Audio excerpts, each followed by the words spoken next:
à travers ces deux antennes, en fait, est-ce que c'est un prélude pour une usine qui va s'installer plus tard, peut-être? Alors ce qui est sûr, c'est que c'est une première étape, hein. C'est une première étape importante parce que ce type d'entreprise, c'est des géants mondiaux du secteur et qu'ils mettent le Maroc sur leur carnet d'ordre est extrêmement important. Ça veut dire qu'on bip définitivement sur le radar.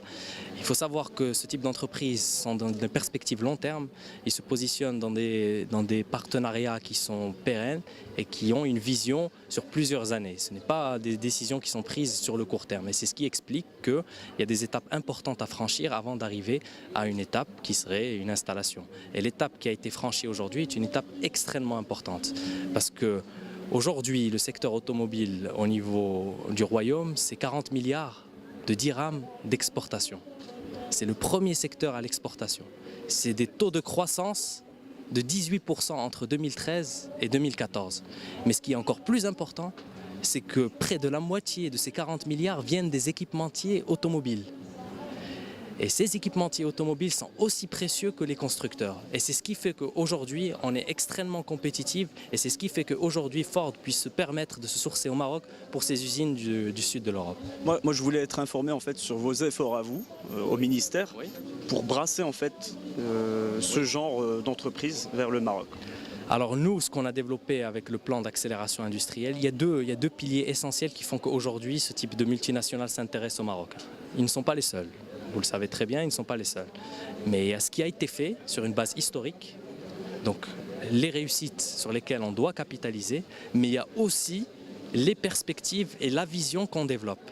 Ce type d'entreprises ont besoin de savoir où est-ce que va un pays pour un secteur. Ils ont besoin de lire un pays avant de pouvoir y investir. Et c'est pour ça qu'au niveau du plan d'accélération industrielle, on a essayé de développer entre 2014 et 2020 la première vision pour la mise en œuvre du plan d'accélération au niveau du secteur automobile.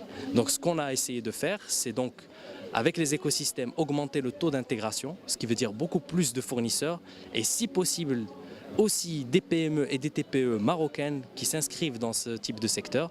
Quand on a des taux de croissance de 18%, il est important que les PME et les TPE marocaines en profitent aussi. Ce qui est aussi essentiel, c'est que avec ces écosystèmes, on puisse donner de la visibilité. Donc on a essayé de développer, nous, ce qui nous intéresse, le nombre d'emplois, donc des objectifs à plus de 90 000 emplois entre aujourd'hui et 2020.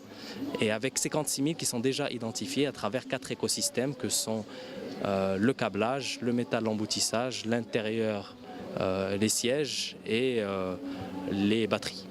Une dernière question, Monsieur le Ministre. On se surprend en fait à rêver d'une voiture qui serait marocaine. Oui. Qu'en pensez-vous? Nous maîtrisons déjà les écosystèmes pour cela.